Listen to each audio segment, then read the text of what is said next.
We're back. We're back. Hi there, Kelvin.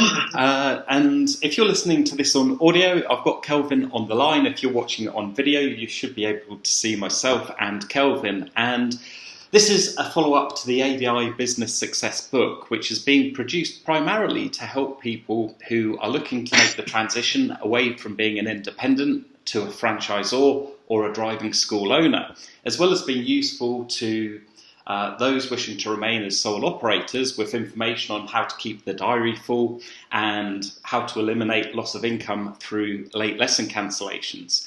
There is a limit to the amount of information we could put in that book as a free giveaway book. So I'm about to interview Kelvin. We've got some very interesting and important questions that Kelvin's going to be answering that are relative to making the transition from independent to franchisor and the benefits that can be gained and also the pitfalls to be aware of. So, okay, Kelvin, the first question is, you mentioned in the book that you were that you were working as a franchisee with the AA when you started, and I want to know how you prepared for the breakaway in terms of what you did before becoming independent.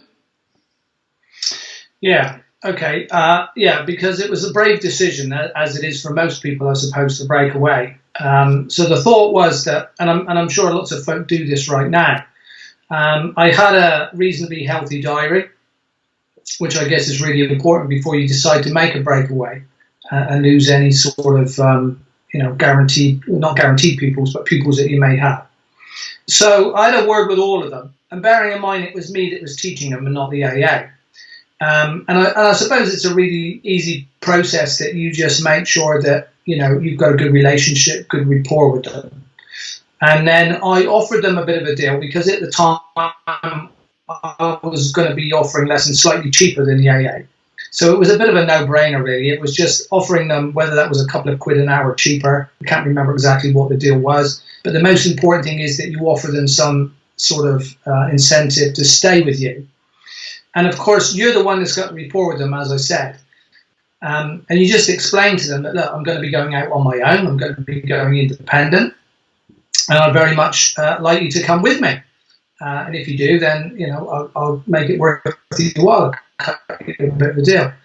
And when I left, I brought every single pupil with me. So I didn't lose any of them.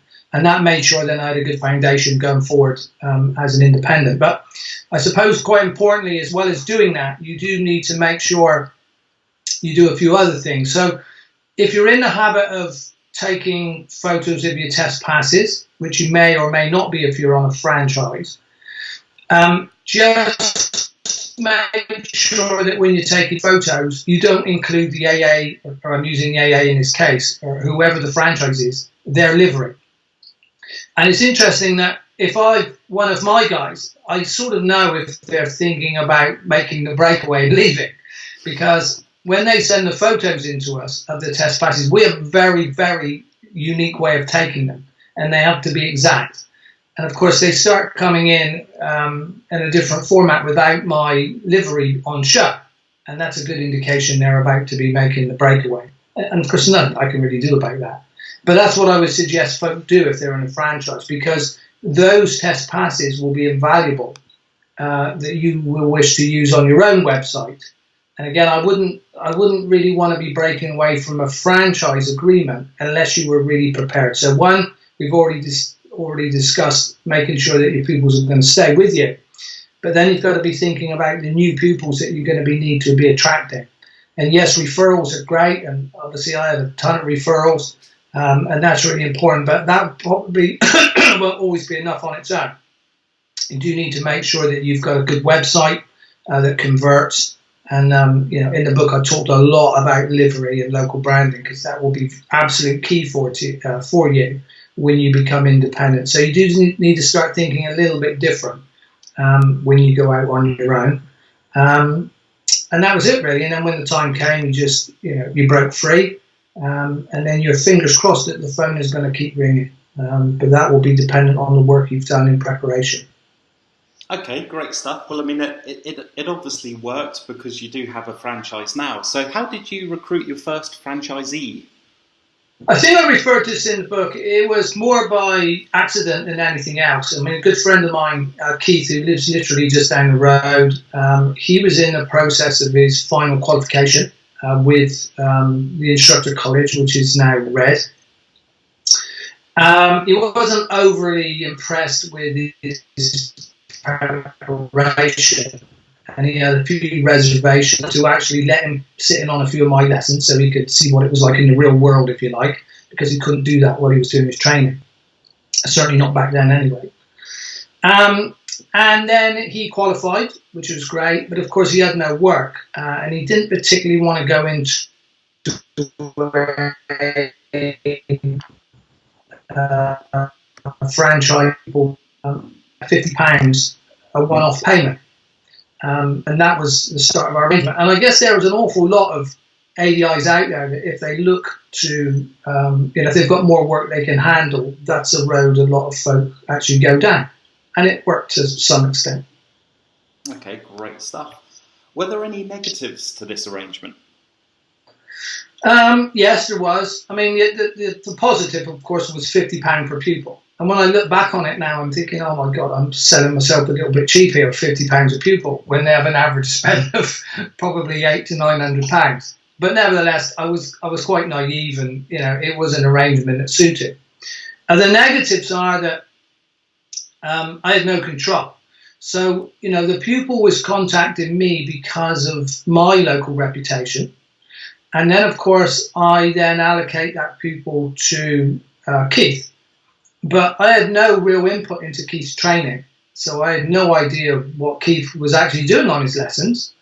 And of course, it wasn't my brand, which I was obviously keen to be building, my own local reputation. So Keith was doing the lessons, as I said, I have no control over that, and we had no structure in place either. So he wasn't really a franchisee, he was literally just an independent that was taking some work off me. And it's the only time I've ever done that in 19 years in the driving school industry, and it isn't something I would do again, but it did work for a very, very short time. And of course, he came on board as a franchisee then quite soon after, so all ended well. Okay. Now, I know you've got a very unique way of recruitment, and your training course sells for over £3,500, which is double, sometimes triple, what your competitors charge. Would you care to share those details? Well, I'll do my best to try and make it as simple as possible. It is a very complex campaign that we run, but I'll try and simplify it. So basically, we start off with a book. I mean, a sort of bit like the book that you guys have just received from us. That's a book I've written on my history, I suppose, and how I built the driving school from day one up until the present time. But we also have another book, which is along the same format, but quite different, because this is, the book is all about what it's like to be a driving instructor. And everything we do revolves around that book. And to my knowledge, we're the only people that actually publish a book quite like that. We've published a few for other people, but that's the only one that I'm aware of. And that book serves lots of purposes. One, it gives you huge credibility in your local area as an instructor trainer. And we give the book away exactly like we do with the ADI Business Success book, because that's been like a massive success for us over the years, probably for 7 or 8 years. But in a nutshell, what happens? We have this book. So everything revolves around that, because as I say, nobody else is giving that type of book out. It's 60 pages. So it's a real book. It's not an e-book. It's a tangible product that we have to post out to. We have an independent website. So this is really, really key as well. So nothing to do with the driving school, because when you advertise on your driving school website, predominantly you're looking for learners. Yes, I know some of you may be doing a bit of advanced stuff or refreshers or familiarization or that type of stuff. But predominantly, most of the work, I guess, is going to come from learners, for most people. And if you start advertising for people to become instructors, it sort of dilutes the message that you're trying to get across to your learners, because they don't really understand what you're talking about. So what you need is really a completely separate website. And on that website, everything is geared to ordering this book. Nothing else. There is no pitch. There is no sales talk. It's really all about lifestyle. And of course, we're quite different. Virtually all the majors, most of the local people that sell instructor training do it via Google pay-per-click. Yes, they'll do it through Facebook, but it's very much a case, here's our driving instructor course, come buy it. And we're not competing with these guys at all, because most of these guys are selling their courses between, and even the bigger ones, a couple of grand. And of course, as I said in the book, we're double that. So the idea we have, or the concept we have, is that we go after people that are looking for a change of lifestyle. Having done many, many interviews over the last 10, 11 years, or whatever it is, people, it's not about money. It's not about 30,000 a year that gets banded around all the time. It's all about taking control. Not working at weekends when your wife and children are at home, and not being owned by the company, not taking holidays when you think that you need them. There are a lot of aspects to that. So, and I've interviewed lots of people that have got very, very well-paid jobs, but it's not about the money. It's about the hours that they work. And so the big selling point is the fact that when you do this job, as you all know, you can basically work the hours that you choose. And that's the big question. So when they come to the website, that message can't be talking about learner drivers. It's got to be completely focused and dedicated to that one factor, which is lifestyle. So they come to the website. The website is not huge. It's like 4 or 5 pages, 5 pages, I think. But on every page, the call to action is exactly the same. Is order this book. Everything revolves around the book. So there's a web form. They order the book. We send it out to them. And then we send them a series of direct mail. So that's mail in the post. Yes. Siri's just interrupting there. So we send them a couple of direct mail pieces that helps to make sure that they read the book, and we keep telling them that we're going to be sending them more information. And then, of course, the final one we send them is it is a sales pitch. Then it is come by our instructor training course. But what you have to bear in mind that we've done a huge amount of warming up now. They've had a book. They've had lots of talk on the website about why they should have this book, and they've had some direct mail sent to them in the post. And then what we're trying to do then is get them to come for an interview. Now, I'm fortunate that I've got an office facility, as you can see, and it's easy for me to get them along here and sell the driving school to them. Because bear in mind that here you're not selling instructor training, you're selling the driving school and the lifestyle. Don't ever forget that, because that's a huge part of this process. Everybody else sells instructor training. We don't. In fact, we very rarely talk about instructor training at all, which may seem a bit bizarre. But you're selling the lifestyle. And literally during an interview, we fast track them. So I would say to them, okay, let's forget that this is your initial inquiry. Let's fast track you forward 3 or 4 months, and let's assume this is how it's going to work. And then I talk them through day-to-day life, what would be like if they were doing this job. And I explain to them how to do it with us, although they always do, but make sure they understand that they've got that option. And as I said, probably spend less than 10 minutes actually talking about the actual training and how that might work. So that's sort of how it works. We have a website. We drive them to that website. We use Facebook. We don't use Google pay-per-click. We have done in the past, but it simply doesn't work for us because we're trying to compete with the Reds and Bill Plants of this world that knock out their courses at half of our price. So it's ridiculous for us to try and compete with that. So we use Facebook. And again, with Facebook, it isn't a come by our instructor training course. That's not what it is at all. It is just, have you ever considered you may like to become a driving instructor, because these are all the benefits. And then they go to the website. And bear in mind, if we use Facebook traffic, then we can control that completely. So, we have control over the budget as to how many or how few that inquiries we need to generate. So they go to the website from there. As I've already said, then the call to action is to send for the book. So we send that out to them, and then we do the interview. And in a nutshell, that's it condensed. Yes, there are lots of parts to that. We use a follow-up system that goes on for 2 years. We track them until they die or they sign up, basically. And we use an autoresponder. And again, you may well know what that is, or you may not. Don't worry too much about that at the moment. But it's just an email system that we can send very, very personalized emails.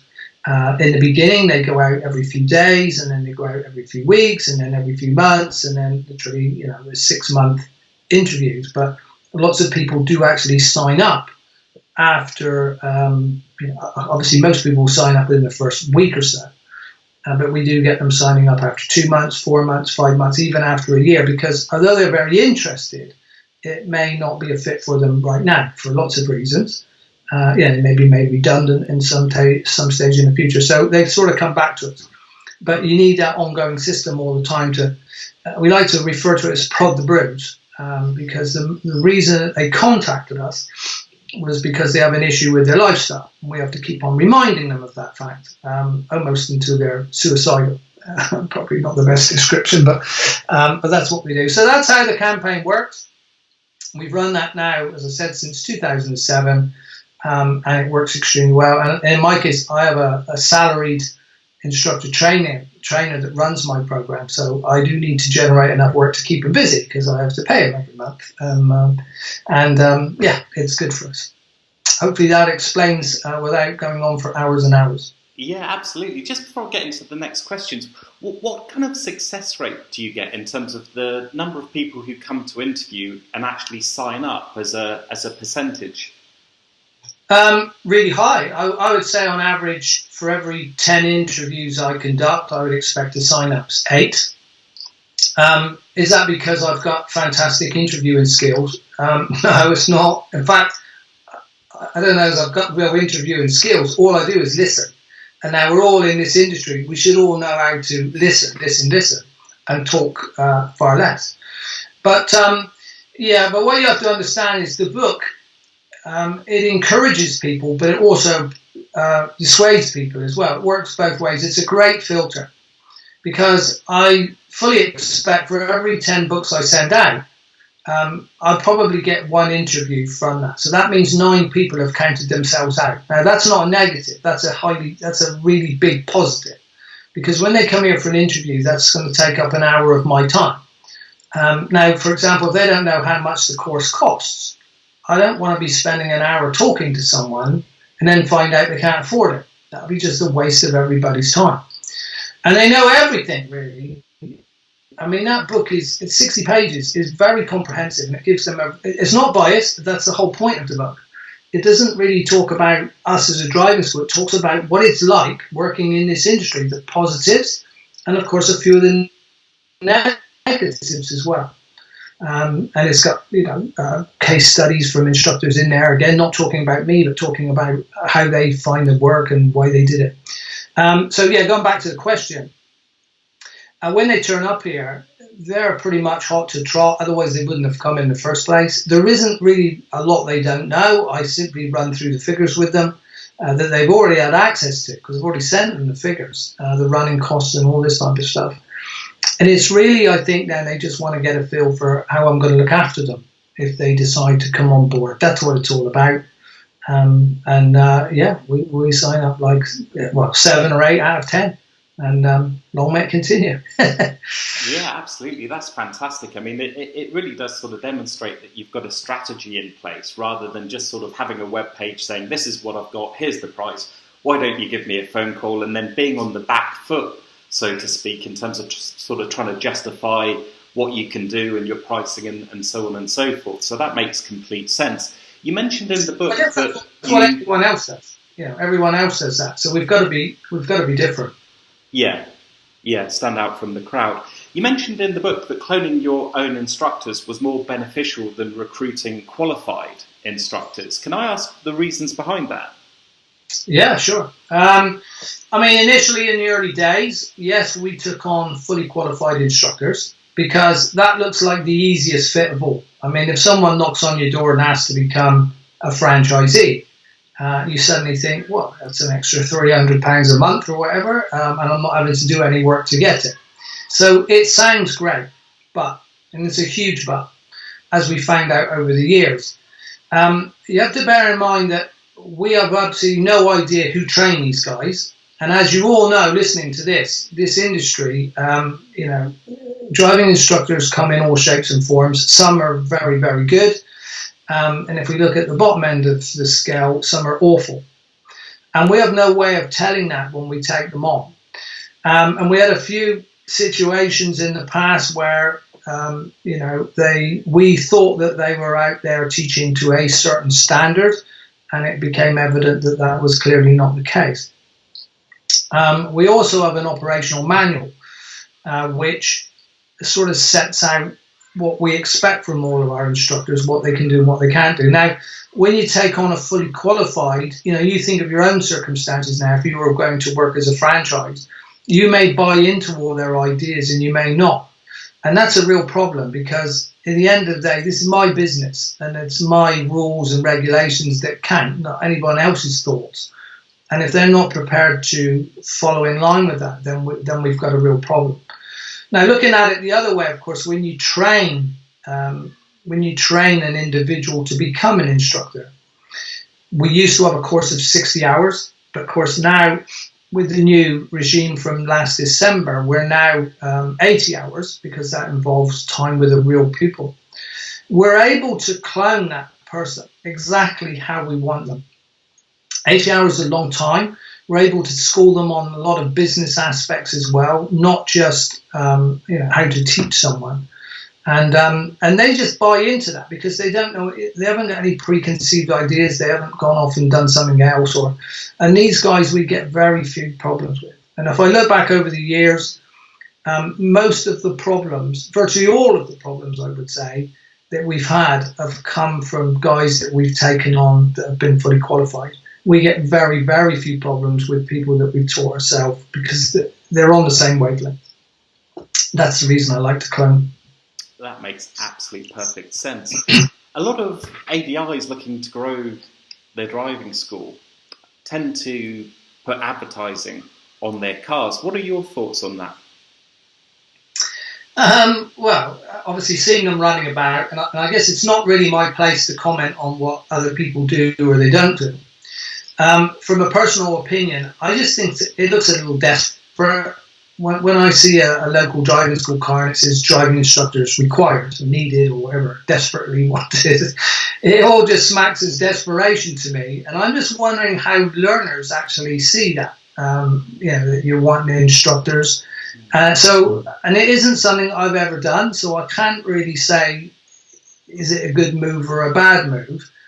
But of course, what you're going to end up with, I assume, is fully qualified rather than trainees. So I've already explained that the reason I don't really want to go down that road. I mean, to give you an example with fully qualified, I've had one interview in probably the last 3 years with a fully qualified instructor. They rang me out of the blue.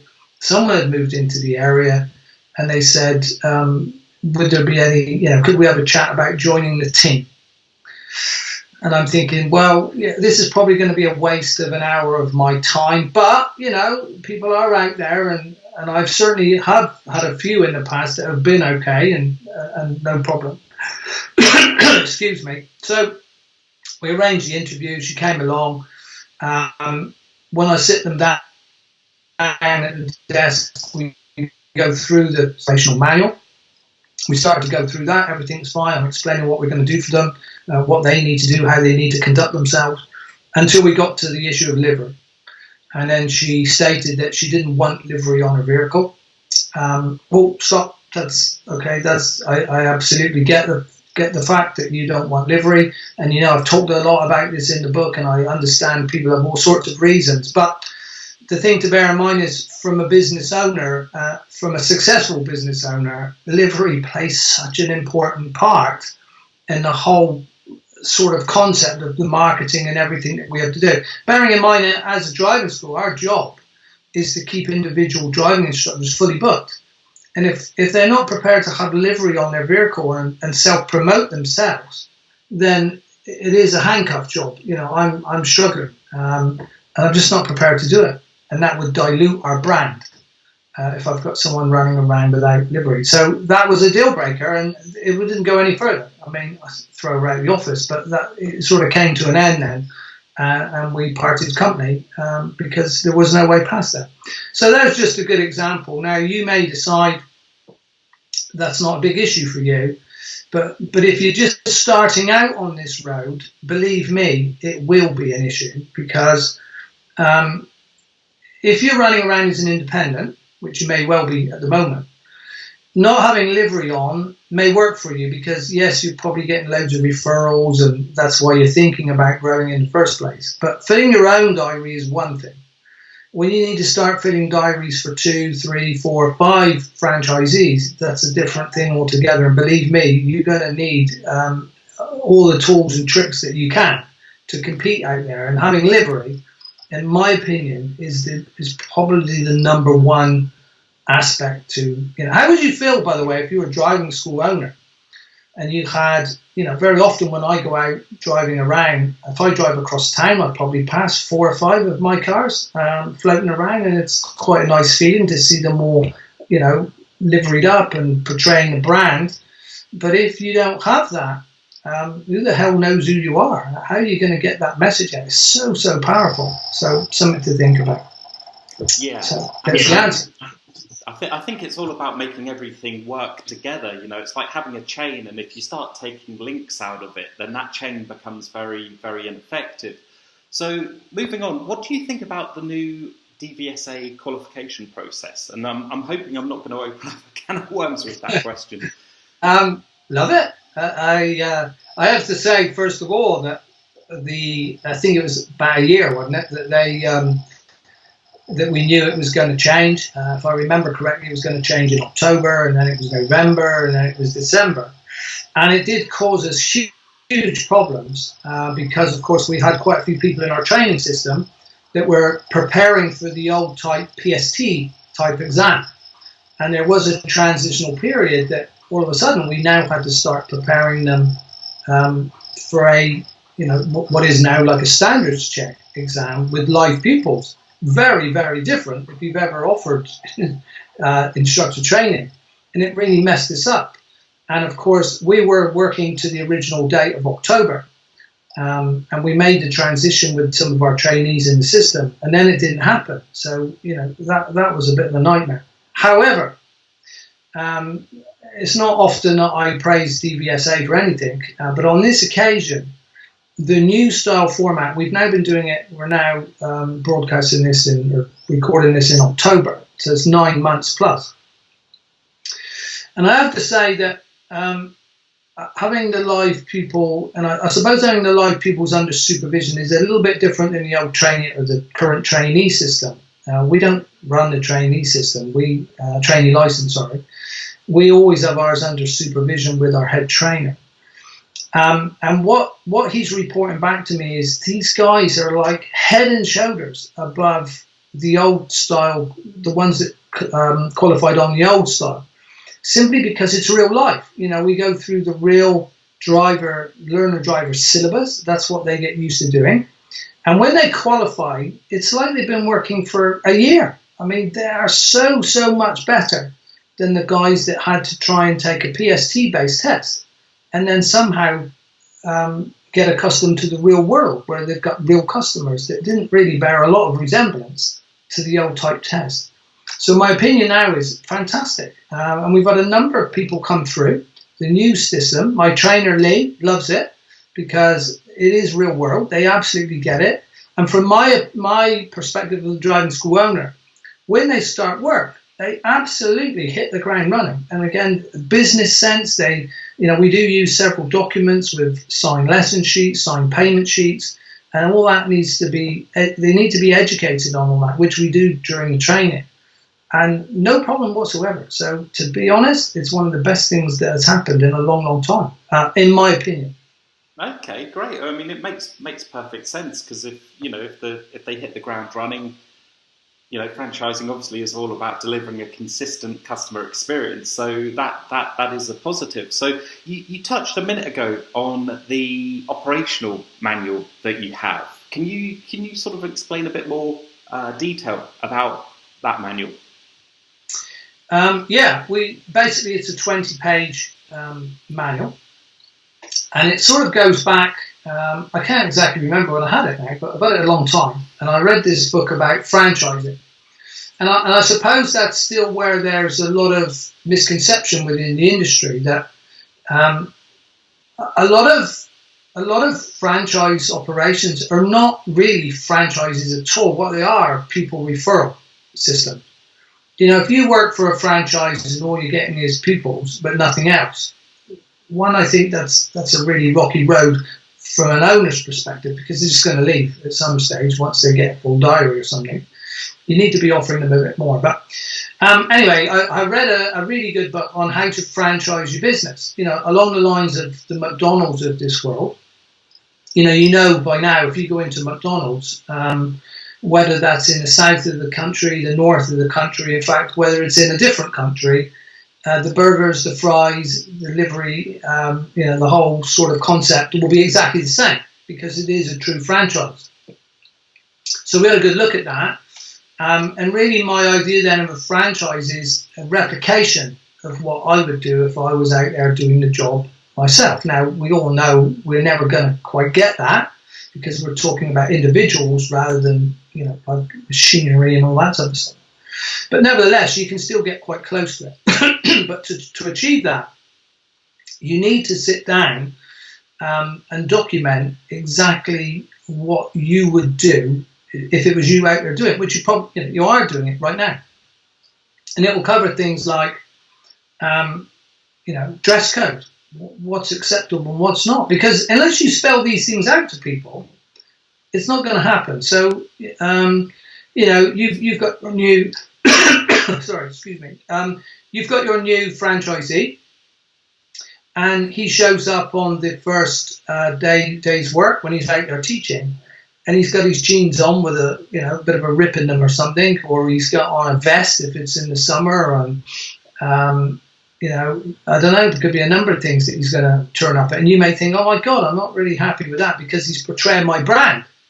But, well, that's your fault because you haven't told it. So we stipulate they have to wear like polo shirts, they're branded, they have to wear trousers, they have to wear shoes, they can't wear trainers. Now, I'm pretty sure some of you listening to this will think, oh, it's a bit over the top.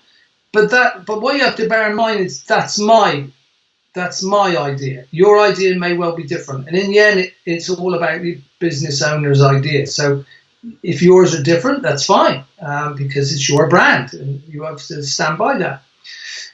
Things like, which is really important, franchise fees. So, of course, they need to know exactly how much they have to pay. But more importantly, they have to know when they have to pay. Because I had a few issues with this in the early days. They were supposed to pay them at the beginning of the month, and then the weeks went by, and before you know it, they're paying at the end of the month and then the following month. So we stipulate that we invoice them on the last day of the month, and they have 14 days to pay it. Now, if they've not paid by 14 days into the new month, then they get a text from me asking where it is, because I've supplied the service. I need to pay them because that's business.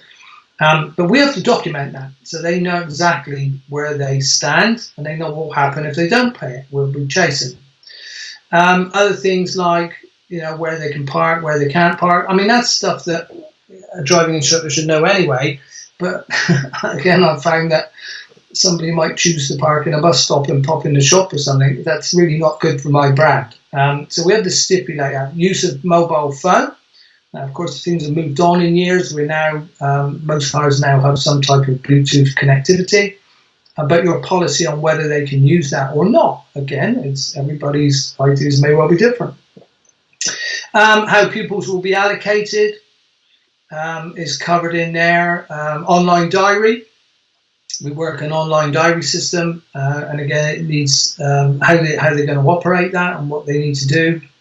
and what they don't. So there's a ton of stuff in there, but it documents everything that we need them to be doing. Now, if I look back at, we're lucky we get very few complaints, but if we do get complaints, they will nearly always be because someone has stepped outside of that operational manual. Right. It's not there because I'm a control freak.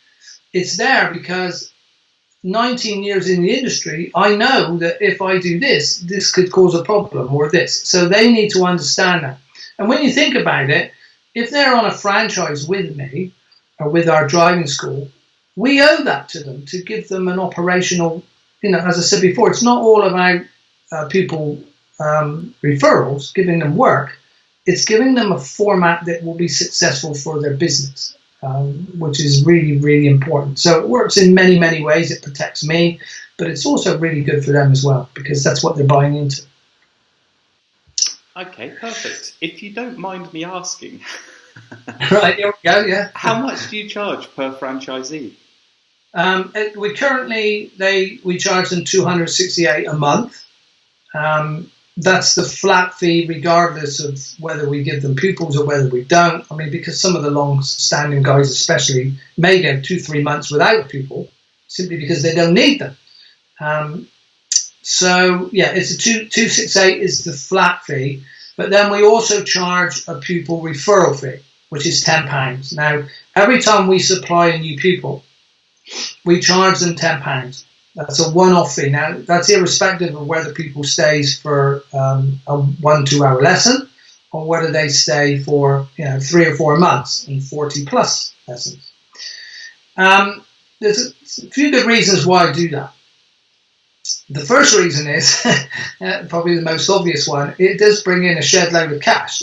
You'd be surprised that, especially if you've got, best part of 30 franchisees and they're all paying £10 for their new pupils, come the end of the year, we're talking a substantial amount of money. And that's on top of the franchise. But the other reason it's also quite important is because it rewards my better instructors. Now, we all know that if you've got 30 driving instructors, some will be better than others. That's just the way everything is. So if I give one of my guys a new pupil, and for whatever reason he loses them after 2 hours, 10 hours, whatever that may be, the penalty he then pays is that I have to supply him with a new one, and he has to pay me another £10. So it depends how you look at it. Is it a £10 fine, almost, for losing the pupil? And I've got the job of supplying a new one. Whereas my top instructors tend not to lose pupils very often. So therefore, they very rarely pay the £10 fee. And that, to me, is a really good system. And I've operated that now for a long, long time, probably 7 years, 8 years. And it isn't something they ever query, really. It's a really, really good system. It rewards the better ones and sort of penalises the ones that are not as good, shall we say. Okay, well, there's some really, really good insight and takeaways there. Do you have any issues with retention of the franchisees? Well, I guess we have issues the same as most people. When it comes to franchisees, you have to bear in mind that if any of them have got any type of entrepreneurial spirit about them, as I did, then they may well decide to leave. You take it that you've got a franchisee, he's running around with my brand and he's helping to promote my brand. Yes, in return, I'm making sure that he keeps busy and, keeps full of work. But there will be a stage and there will be some franchisees that are thinking, hopefully like a lot of you guys that are listening to this right now, that you would actually like to see your own name out there in the local area and building your own business. And there's absolutely nothing wrong with that at all. And that's my thinking completely. But then there will be other franchisees that actually like working within a structure. They don't really want to be. I'm going to give you a good example. I've got a guy called Pete. He's been with me since 2007. I'm just thinking how much he's paid me since 2007, a substantial amount of money. But Pete's idea is that he sees this like a job. He goes to work in the morning. He works to, I believe, 5 o'clock. That's it. He doesn't work past that. But when he goes home, unlike a lot of independent ADIs, his work is finished. He doesn't have to do any marketing. He doesn't have to call anyone up. He doesn't have to take any money. In fact, he doesn't have to do anything whatsoever apart from look at his diary and see where he's going the next morning. And that's why some franchisees love. And of course, as a franchisor, these are perfect. These are the type of guys that you want, because we do his marketing, we supply his pupils, we take the money on his behalf, we do everything for him. That's why he pays us a monthly franchise fee. And again, he may quite often go 2 months and not even have a pupil office because he's already full up. And he keeps them. So that's absolutely fine. So that goes back to what I was saying before, that it's a rocky ground if you try and run a franchise operation and the only thing you're doing is supplying pupils.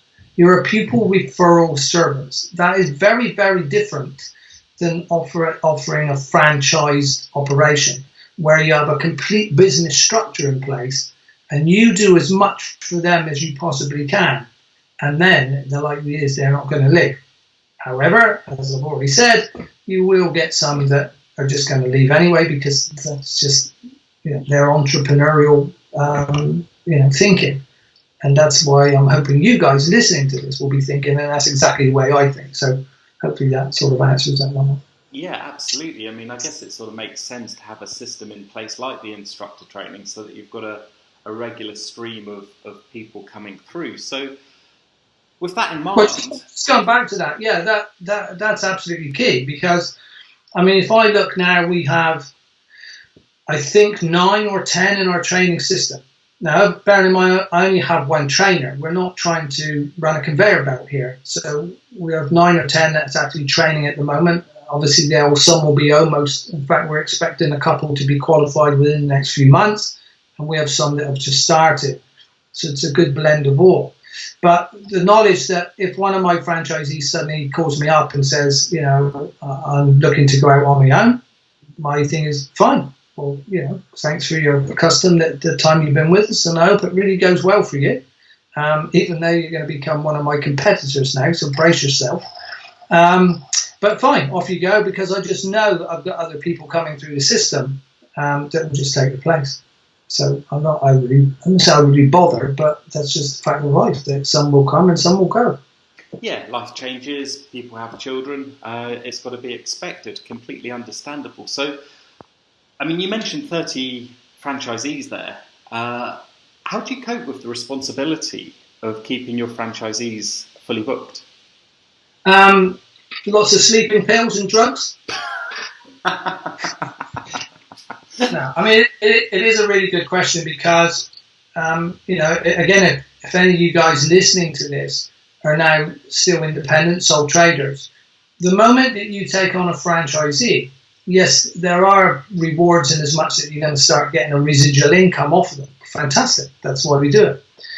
But there's also a huge responsibility as well that you do need to keep them busy. For one, if you don't keep them busy, they'll probably leave.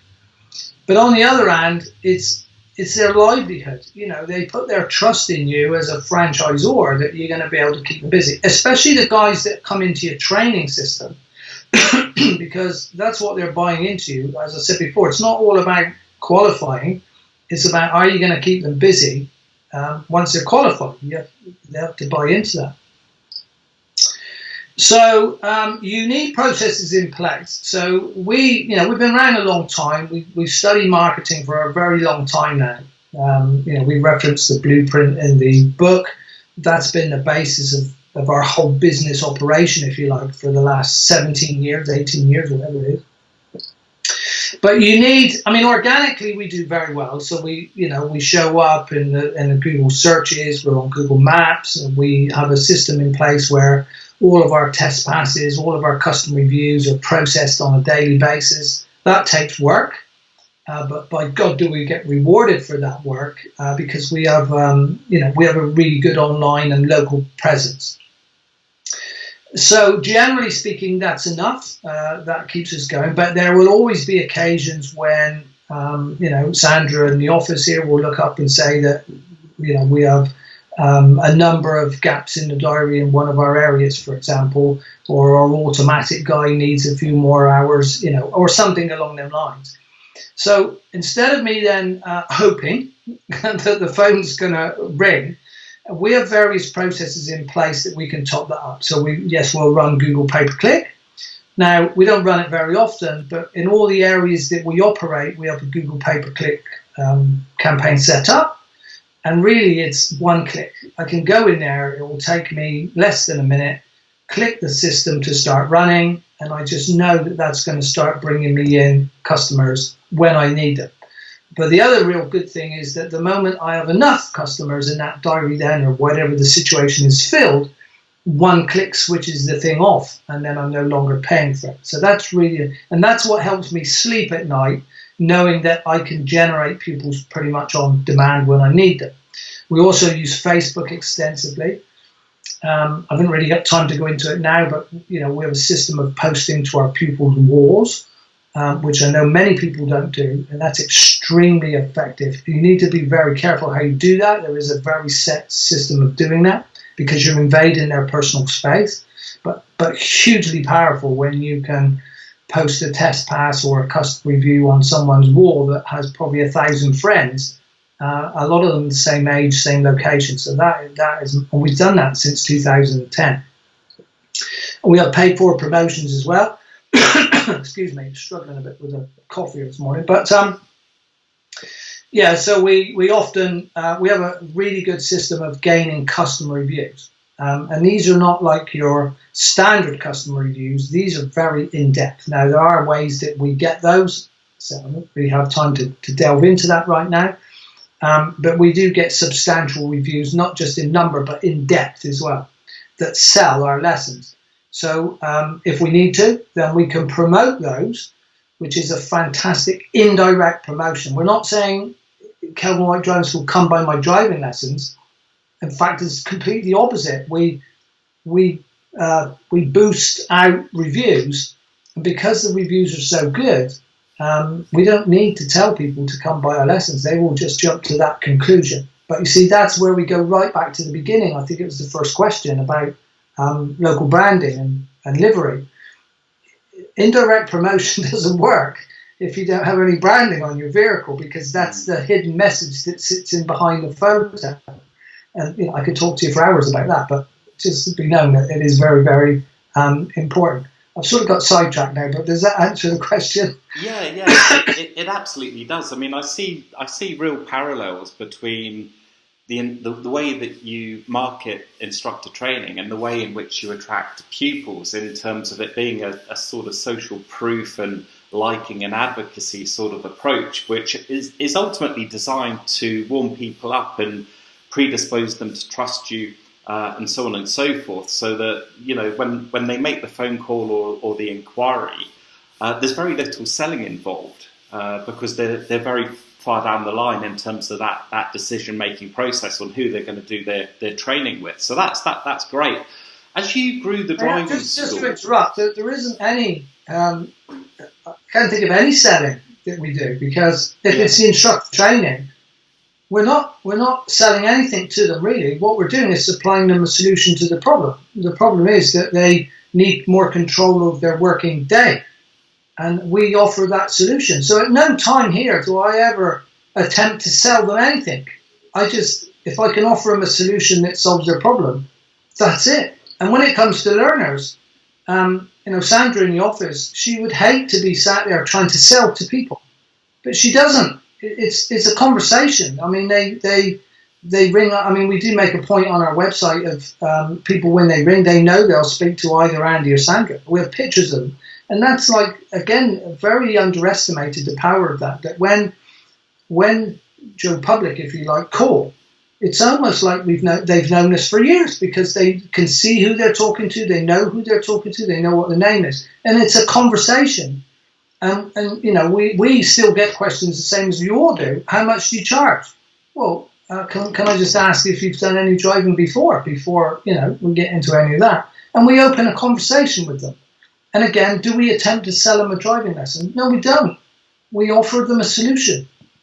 And if, obviously the solution is that they're probably going to need a driving lesson, but that's how it needs to be conversational based. And I mean, the actual conversion from the amount of calls we get, we virtually convert them all. And if we don't convert them, it's because we can't fit them in. That's generally the reason. It's not because we filtered them out via the website, via social media.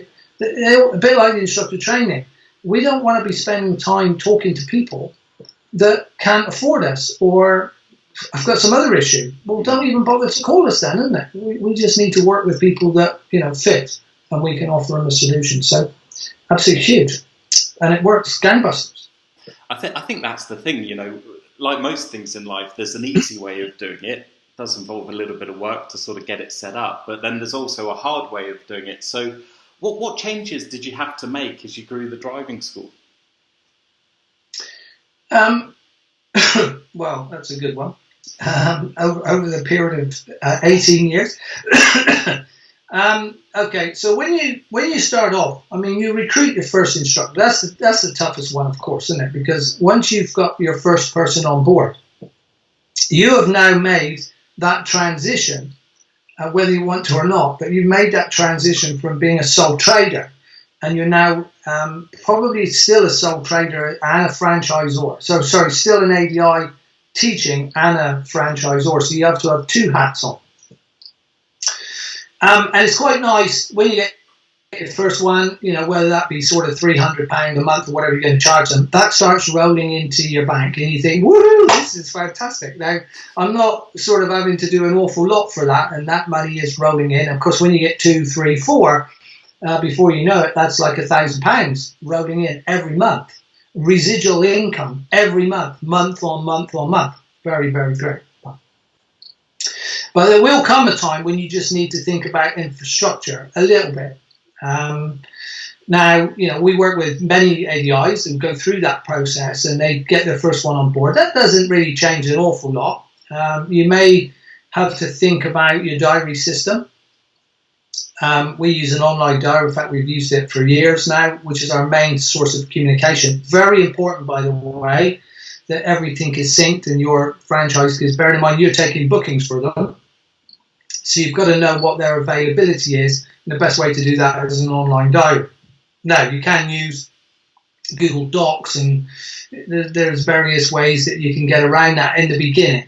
But I would suggest that quite soon, certainly when you start getting into 3s, 4s, 5s and upwards, you need to start thinking about investing some of this money that you're getting back into the system. I mean, our online diary costs us £200 a year, which to me is peanuts. And it's seamless. It works absolutely fine. We couldn't operate without it. Everything is geared to that online diary. Another important aspect would be call handling. Now, how are you going to deal with that? Because this is a real eye-opener for me back in the early days, that we found out we were losing so many calls. And again, in this industry that when someone calls, if you're able to take the call, the likelihood is that you may well convert them. If you can't take the call, the amount of loss then, because they either don't leave a message or they go somewhere else, or clearly we couldn't be doing that. Now, in my case, my wife Sandra, she was working. She was assistant manager actually at the local Superdrug in the town. And back in the day, she was earning £50 a week for that position, which was okay. It was all extra income, but it really didn't take us long to realise that she would be better off actually sat in here taking the phone calls. And I'm not. When I say here, we're in an office now, a proper office.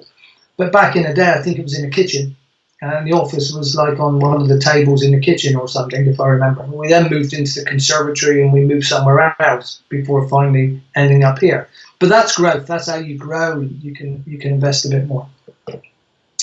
But that, oh my God, she was paying her wages on Monday morning. I mean, it was so different, because when people call and you're able to take the phone call, especially if you got someone that's trained to actually do that conversion, that is, I can't stress enough how important that is. And it doesn't, it could be your wife, It could be even a friend. It could be a relation. Let's certainly some of our members. I'm just thinking of the example that I think the lady was up in Telford or somewhere, where the business was, but her relation lived up in North Wales, which makes absolutely no difference at all where they live.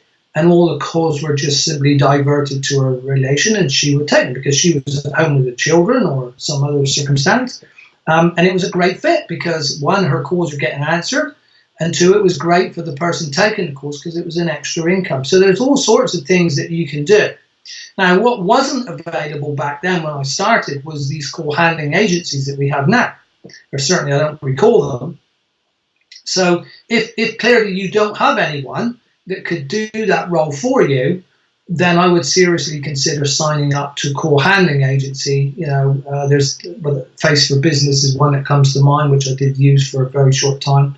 And they're all really, really good. And if you take the time to explain to them, what your business is all about, they will grasp that and do no end of good. And a lot of, this is where we're always talking to our members as well.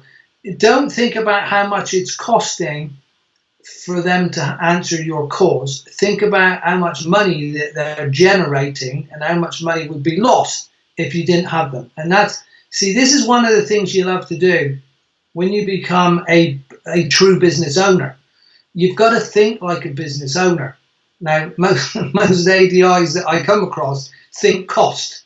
Everything is how much will this cost? How much will that cost? That is not thinking like a successful business owner. It doesn't matter how much something costs. It's all about investment and return on investment. So you've got to think about, if I put £100 into this, how much am I going to get back? That is the only question you really need, assuming you've got the £100 in the first place. And we touched on Google pay-per-click. If I spend £100 on ads, that doesn't bother me in the slightest. And what I'm interested in, how much work did that generate?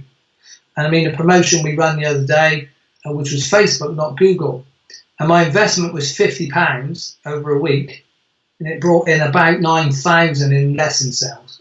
So that's my thinking. I don't care about the £50. I care about the staggering. Well, but that's. See, I think a lot of time people don't think correctly, do they, when they run a business? And nor did I have to say. I mean, when I started, I was the same as everyone else. It was all about a bit like livery. If I spend £170 on a car livery, I'm thinking, oh my God, £170. But I don't think like that anymore because I know that car is running around in my local area 24/7, and I know the exposure and indirect promotion I'm going to get from that is just so much more than £170. So that's the way you need to think. And that is probably, now we've touched on the subject, one of the most important factors when you make that transition from becoming a sole trader to becoming a franchisor and a business person, so they're businessman, businesswoman, business person, your thinking needs to change. And it took me a long time to realize that. But once you realize it, it's a no-brainer. I mean, you're in a different place. So I've completely forgot what the question was now. I think we've sort of covered it off. It's really the changes and what have you that you have to make. Okay.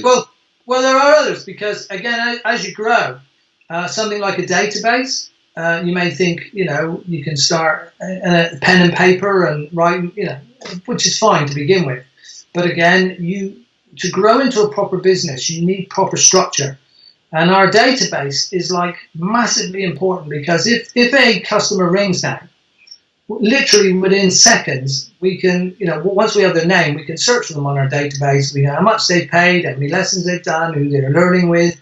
Now, when you get to a size, that's really important information that you need. You don't need it right at the beginning, and there are ways around that. But clearly, as you start to grow, you do need to put these processes in place. And the other thing to bear in mind is that once you start getting, 10 instructors plus, that's an awful lot of information coming in. And if you're in the business of processing your test passes and customer reviews, which I strongly suggest you do, because that's like our social presence, that's what warms everyone up. These take a bit of processing. And we've got Andy that processes ours, so I don't do them, but I did. In the early days, it was 6 o'clock in the morning, publishing all these test passes. and a little story on that, because you just know that, okay, I'm at 6 o'clock and I'm doing this work, and I'm not going out teaching to perhaps 8 o'clock or something. But I knew that if I did like an hour of processing all these test passes, I knew that before I actually started doing the job of teaching, I'd done something that day that's going to grow my business. And that was really important to me, that I did that every day.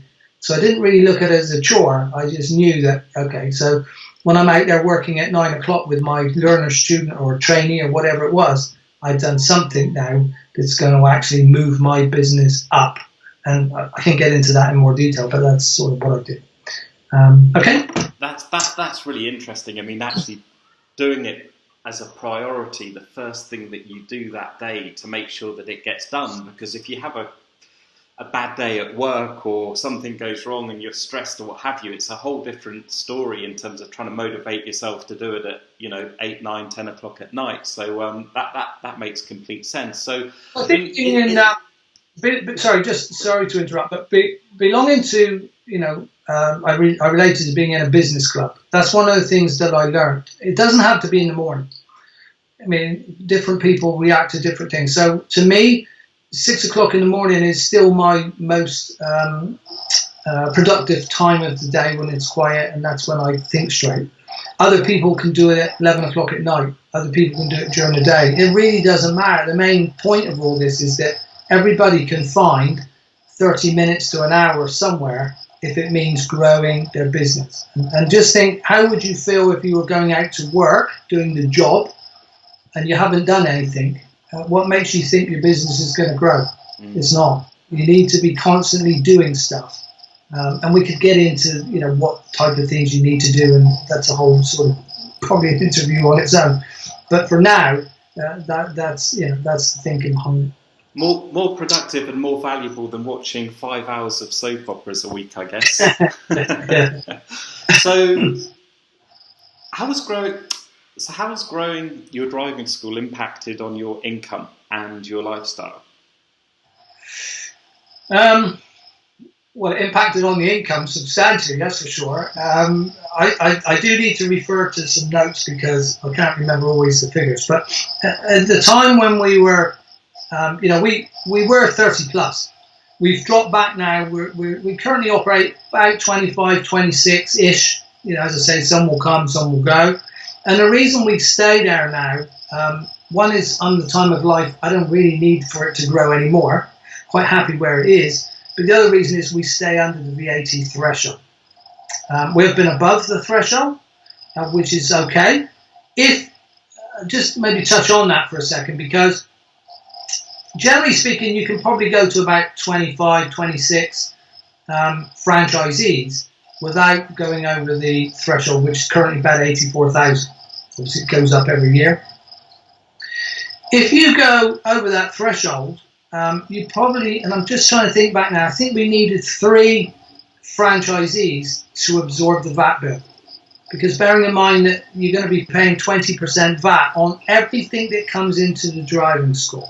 Okay, but it's not your franchisees' lessons. That's not, you're not having to pay VAT on those. But you're paying VAT on everything that comes into that, like your franchise fees, for example. But you find about 3 extra franchisees then absorb that. So if you're looking to, if I wasn't involved with ADI Business Success right now, and I was still probably a few years younger, and I was hell-bent on domination, I wouldn't worry about the VAT threshold. I would just simply bust through it, as we did, and then I would start to soar up, and it's no longer a problem. But obviously, we can't charge VAT. But anyway, going back to the question, yes, I got to a stage where I think it was about 2012, 2013-ish. I was really spending almost my entire week teaching PDIs, trainees, because I had 30 franchisees. They were doing I wasn't doing any learner lessons then. So I stopped doing that. Why did I stop doing that? To be honest, when I was getting a little fed up with teaching learners, I've been teaching them then for, what would that have been, about 15 years. And I'd probably getting to the end of my tether with it a little bit. But the other reason was that if I was teaching trainees, instead of earning, I think back then probably £24 an hour, I was earning more like £48 an hour. So I was getting like 90 odd pounds for a 2-hour session. That changes the thinking big time, I can tell you.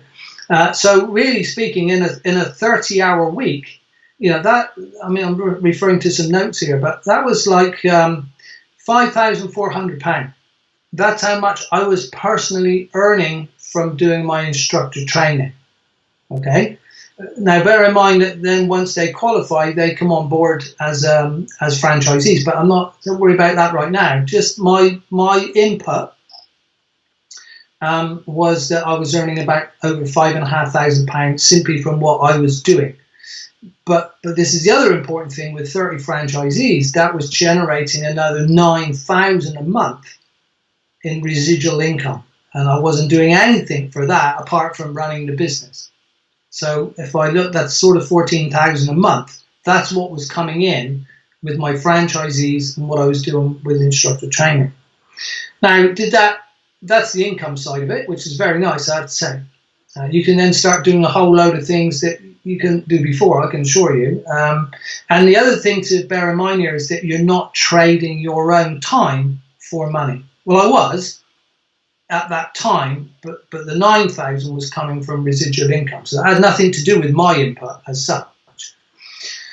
How did it affect lifestyle? Well, it affected it massively, because I found that I was at that stage when we were growing. I was having to get up at 6 o'clock every morning, and I was having to do 2 hours of building the business. We often refer to it as working on the business, so nothing to do with teaching. This is really important to understand. Those 2 hours were business building, posting reviews, posting test passes, doing all the other types of things that I needed to do. And then I went out to work in the day job, which is working in the business. Two completely different things, which you really need to understand when you start to run a business. It took up a lot of my time. And I was working, some nights I was working quite late. I was going to lots of seminars at the time. I was taking days out. I was traveling all around the country, listening to people speak. I was spending absolutely hours and hours trolling through online training courses because, like a lot of people that come into this industry, I had no experience of marketing, which I referred to in the book, and I had no idea how to run a business until I was shown how to do that. But all the information that I was learning was generic. It wasn't to do with driving schools, because who out there would have that information? Nobody. Who had actually built a driving school successfully and was prepared to share the information? And even to this day, I don't know of anybody, apart from me, that's actually prepared to share that. There are plenty of people out there that will give you expert advice, but when have they built a driving school? How the hell do they know what it takes? They're talking from theory and business schooling rather than practical experience. But anyway, back to the question. Yes, lifestyle, it was affected. I was working too many hours, but I had to build the business. But on the other side of that is I was earning a fortune for doing it. So there's the answer. I guess that dispels the myth that, well, I certainly see a lot of instructors kind of, they'll be in Facebook forums or pages or groups or what have you, and, the common thing that seems to be bandied around sometimes is that, you can't make good money as a driving instructor. And I think you've just done a very good job of explaining the benefit, at least financially, in terms of not being tied to just exchanging time for money. I think the model that you've demonstrated is based on value, exchanging value for money, and that's nowhere near as limited as exchanging time for money. So you mentioned in the book that you work about 4 hours a week on the driving school. Is that actually correct? Sounds great, doesn't it? Yeah. It is absolutely correct, yeah. But let me explain. I'm 61 years old, and money really isn't that much of a I mean, I need money, the same as everybody else, but it's not like a huge motivator for me right now. It was, and as I was growing the school, as I've just answered in the last question, there was a substantial income, and I was trading my time and my lifestyle, if you like, a little bit to achieve that. but that's what happens when you grow a business. I could have done it a whole lot quicker. I've had some advice to follow and not had to figure everything out myself. Anyway, where we are right now, I just choose. It sounds great that I'm working 4 hours a week. That's not strictly the case, that I'm only working 4 hours a week and for the rest of the week I'm not doing anything. I'm now in a position where I have staff that run the driving school. They run the driving school on a day-to-day basis. I have no input to day-to-day operations of the driving school. I don't answer the phones. I don't get anywhere near them. I don't do any bookings. We have staff that take care of all that. They take the payments and do everything. That comes at a cost. I have to pay them wages to do that. But what that does is that frees me up. And as I said, I'm in a position now where I can do that. Yes, I can go play golf every week. I can go fishing every week.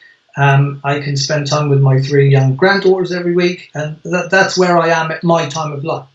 You may well be different. You know, if you're in your 40s, 30s, whatever that may be, your motivation may be that, you know, you'd like to drive a £50,000 BMW instead of a tuition car. You like to go to Sandals in Antigua rather than going to Spain. I mean, you know, everything is different to different people, whatever that may be. I'm fortunate I can do all those things and still only work 4 hours a week, but I've earned it. You know, I've built the business. As I said, I just wish that I'd have had some advice that I could have built it a whole lot quicker. But the reason I wouldn't just work 4 hours a week and then the rest of the week I'd be kicking my heels. That would drive me nuts. And one of the main reasons that I've structured it in this way is because, of course, my involvement with ADI Business Success, which obviously I run with Dan. That takes up probably about 3.5 days a week of my time. The rest of the time, yes, I do go fishing, I do go playing golf, but I do spend an awful lot of time with ADI Success. I do that because I like to do it. I like helping then everyone else grow if they want to grow driving schools, and we've helped lots of people over the last 6 years now. And I find that hugely rewarding. Retirement is not something that I could cope with. I need to be doing something. But at the same time, I think I've got the balance just about right. Yes, I still get a good income from the driving school, even though I'm not involved on a day-to-day basis. So nowhere really am I trading my time now for money. And that's just the best place to be, I guess. But like I said, everything is different to different people, and your motivation may be different. But having a successful business, what it does, it gives you the choice. Sorry, phone's going off. It gives you the choice to do whatever it is you feel you need to do. Now, if I wasn't involved with ADI Business Success, I may well do more in the driving school and pay other people less to do it for me. So therefore, I would earn more money. But choice. It's all about choice. Choice and freedom. So finally, having been there and done it from scratch, what advice would you give to those ADIs who are looking to follow your example? Well, we obviously produced the book. And we produced the book. Now, again, in a very short or small book of that nature that we're trying to give away, we could only ever include some details. Now, if I remember correctly, there are details in there on livery and branding. That, you know, I keep hyping on about this, but this is so important that you understand that if you're going to become a business person. There's some stuff in there on documents. Documents have been huge for us in the driving school. Signed documents, payment sheets, lesson sheets, terms and conditions. You know, and again, as Dan referred to, some of the forums that all sorts of people lose money because of late cancellations and, you know, for lack of terms and conditions. We simply are not in that space. Our guys never lose money through late cancellations. And I've mentioned, if you've seen it in the book, about zero tolerance and all that type of stuff. That has been massive. But you need documentation to do all that. Then we go on to, you know, the whole structure of a driving school. Now, as I said, if I can give a bit of advice, if I go back into the boom time of 2010 when we joined a business club, you do need to seek advice from people that have been there and done it. Now, I wasn't fortunate enough to have anyone to mentor me because there just wasn't anyone around, or certainly anyone around that was prepared to share what they've done. So I had to spend, as I've already related to, huge amounts of time, huge amounts of money, up and down the motorway, burning the midnight oil and learning stuff online, which is great, because what I had to do then was, all this information wasn't about driving schools. In fact, a lot of it was coming from America, because they're usually in front of us for most things.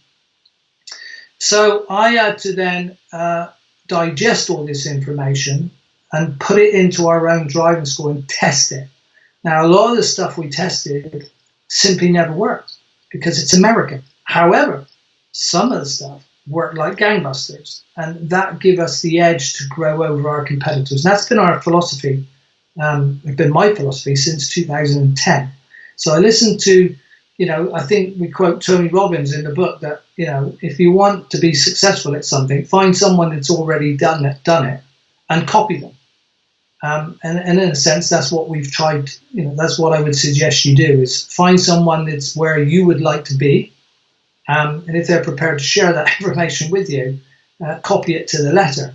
And there's a good likelihood that you will then share in that same success. But, the other alternative is try and figure it all out yourself, which will cost you thousands and thousands and hours of time. Believe me, having been there. And also be careful who you take advice from. There's an awful lot of experts. I get experts calling me almost on a daily basis, offering me to be in Google position number 1, which if they took time to check it out, they could see that I'm already there. And I'm thinking, what do you know about the driving school that I don't? I've been in it for like 19 years, and I'm pretty good at marketing now and running a business. Who are you to give me advice? So you have to be really careful of that. So in a nutshell, follow someone that you think will take you where you need to be. Absolutely great stuff. I think that's given a fantastic overview and some very, very valuable insights. So if you're listening in, thanks for listening. And if you're watching, thanks for watching. And Kelvin, thank you for your time. And we'll catch you next time, everybody. Thanks for watching or listening. Talk to you later. Bye for now.